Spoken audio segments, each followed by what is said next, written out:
Hi friends, welcome to Rajahmundry home recipes. ఈరోజు మన వీడియోలో ఆషాఢం స్పెషల్గా ఎన్నో ఆరోగ్య ప్రయోజనాలున్న తెలగపిండి మునగాకు కర్రీ ఎలా తయారు చేసుకోవాలో ఈ వీడియోలో చూద్దాం.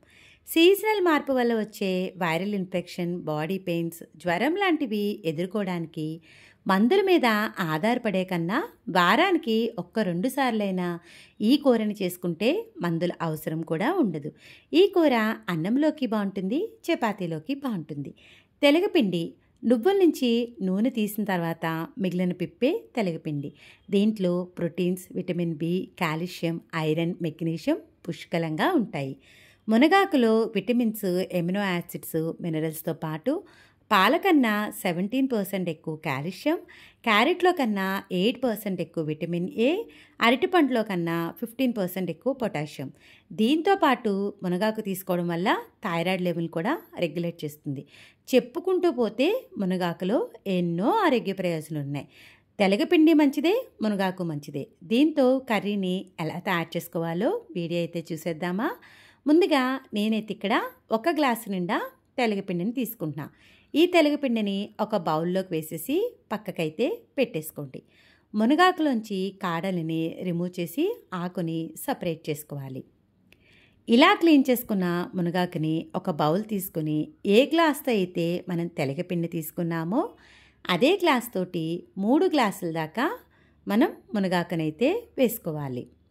ఆకు చూడడానికి ఇలా ఎక్కువగానే ఉంటుంది, కానీ నూనెలో వేయించేటప్పటికి అది చాలా తక్కువ అయిపోతుంది. చూశారు కదా, 3 గ్లాసుల దాకా తీసుకున్నా. 1 గ్లాసు తెలగపిండికి 3 గ్లాసుల మునగాకు వేసుకుని వాటర్ యాడ్ చేసుకుని మునగాకుని శుభ్రంగా 1-2 సార్లు కడిగేసేయండి. ఇలా కడిగిన తర్వాత స్ట్రైనర్లో వేసేసుకుంటే ఎక్సెస్ వాటర్ అంతా కూడా పోతుంది. 15 మినిట్స్ పక్కన పెట్టండి. కర్రీ చేసుకోవడానికి ప్యాన్ పెట్టి నువ్వుల నూనె కానీ పల్లీల నూనె కానీ వేసుకుంటే కర్రీ అనేది కమ్మగా ఉంటుంది. నేనైతే ఇక్కడ పల్లీల నూనె వేస్తున్నా. 1 టీ స్పూన్ దాకా శనగపప్పు, 1 టీ స్పూన్ దాకా మినపప్పు, ఆవాలు, జీలకర్ర వేసుకోవాలి. ఆవాలు చిటపటలాడిన తర్వాత ఒలిచిపెట్టుకున్న వెల్లుల్లి వేసుకోండి. తెలగపిండిలో వెల్లుల్లి ఎక్కువగా వేసుకుంటే ఫ్లేవర్ చాలా బాగుంటుంది. లో ఫ్లేమ్లో పెట్టుకుని పోపుని మాడకుండా ఫ్రై చేసుకోవాలి. పోపు ఈ విధంగా కాస్త వేగిన తర్వాత క్లీన్ చేసి పెట్టుకున్న కరివేపాకు, 3 లేదా 4 ఎండుమిర్చి వేసుకొని 1 సెకండ్ పాటు ఫ్రై చేసుకోండి. చూడండి, చక్కగా వెల్లుల్లి పోపు అంత బాగా వేగింది కదా. ఇప్పుడు 7 లేదా 8 పచ్చిమిర్చిని ఇలా స్లైసెస్గా కట్ చేసుకోండి. అలానే హాఫ్ ఆనియన్ కూడా వేసుకొని లో ఫ్లేమ్లో పెట్టుకుని ఆనియన్ కాస్త ట్రాన్స్పరెంట్గా ఫ్రై అయ్యే వరకు ఫ్రై చేసుకోవాలి. చూడండి, ఆనియన్ అయితే మనకి కాస్త కలర్ చేంజ్ అయింది. ఇంకాస్త వేగితే సరిపోతుంది. ఇలా ఆనియన్ వేగిన తర్వాత ముందుగానే మనం క్లీన్ చేసి పెట్టుకున్న మునగాకు ఉంది కదా, ఆ మునగాకును కూడా డైరెక్ట్గా తెలగపిండి ఉడికేటప్పుడు వేసే కన్నా కూడా నూనెలో వేయించుకుంటే కర్రీ అనేది చాలా బాగుంటుంది. క్లీన్ చేసుకున్న మునగాకు అంతా కూడా వేసేసుకుని లో ఫ్లేమ్లో పెట్టుకుని మునగాకుని ఈ విధంగా ఫ్రై చేసుకోండి. ఇలా మునగాకుని ఆయిల్లో ఫ్రై చేస్తే కర్రీ అనేది చాలా బాగుంటుంది. 10 నిమిషాల పాటు లో ఫ్లేమ్లో మునగాకుని కలుపుతా ఫ్రై చేస్తే దాంట్లో ఉన్న పచ్చివాసన అంతా కూడా పోతుంది. చూడండి, మునగాకు అనేది చక్కగా వేగిన తర్వాత ఎంత దగ్గర పడిపోయిందో కదా. మన ఆకు ఎంత తీసుకున్నా అది వేయించేటప్పటికి చాలా తక్కువ అవుతుందండి. అందుకే 1 వంతు తెలగపిండి తీసుకుంటే 3 వంతుల దాకా ఆకుని తీసుకోవాలి. ఇది వేగిపోయింది కదా. ఇప్పుడైతే స్పైసెస్ని యాడ్ చేసుకుందాం.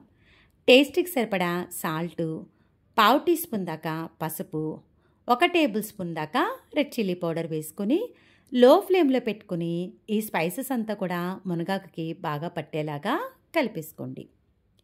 ఇలా కలిపిన తర్వాత 5 నిమిషాలు లో ఫ్లేమ్లో కలుపుతా ఫ్రై చేసుకోవాలి. చక్కగా స్పైసెస్ అంతా మునగాకుకి బాగా పట్టింది కదా.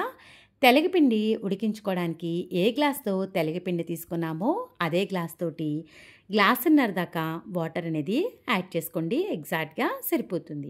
మరి ఎక్కువ వాటర్ కూడా వేయొద్దు. ఇలా 1.5 గ్లాసున్నర వేసాక గరిటెతో కలిపేసుకొని వాటర్ని రోలింగ్ బాయిల్ అవనివ్వాలి. ఇలా రోలింగ్ బాయిల్ అవుతున్నప్పుడు ఫ్లేమ్ని లో ఫ్లేమ్లో పెట్టుకుని ముందుగానే పక్కన పెట్టుకున్న తెలగపిండి అంతా కూడా వేసుకొని గరిటెతో లో ఫ్లేమ్లో కుక్ చేసుకోవాలి.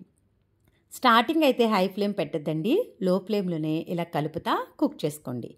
ఇది బాగా కలిసిన తర్వాత ఫ్లేమ్ని మీడియం ఫ్లేమ్లో పెట్టుకుని దీంట్లో ఉన్న తడంతా పోయి తెలగపిండి అంతా కూడా పొడి పొడిగా అయ్యే వరకు లో టు మీడియం ఫ్లేమ్లో పెట్టుకుని కలుపుతా కుక్ చేసుకోవాలి.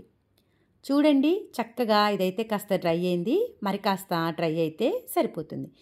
ఇది ఇలా పొడి పొడిలాడిన తర్వాత స్టవ్ ఆఫ్ చేసేసుకోవడమే. ఇప్పుడు దీన్ని సర్వింగ్ బౌల్లోకి తీసేసుకోండి. ఎన్నో ఆరోగ్య ప్రయోజనాలున్న తెలగపిండి మునగాకు కర్రీ అయితే రెడీ అయిపోయింది. వీడియో నచ్చిందా? అయితే ఒక్క లైక్ ఇవ్వండి. మీరిచ్చే లైక్ వల్ల మన వీడియో ఇలాంటి మరికొంతమందికి అయితే రికమెండ్ అవుతుంది. ఇంకెందుకు ఆలస్యం, ఎన్నో ఆరోగ్య ప్రయోజనాలున్న తెలగపిండి మునగాకు కర్రీని మీరు కూడా ట్రై చేసి ఎలా వచ్చిందనేది మీ అమూల్యమైన ఫీడ్బ్యాక్ని నా కామెంట్ సెక్షన్లో తెలియజేయండి. Thanks for watching my video. Please like, comment, share, subscribe my channel.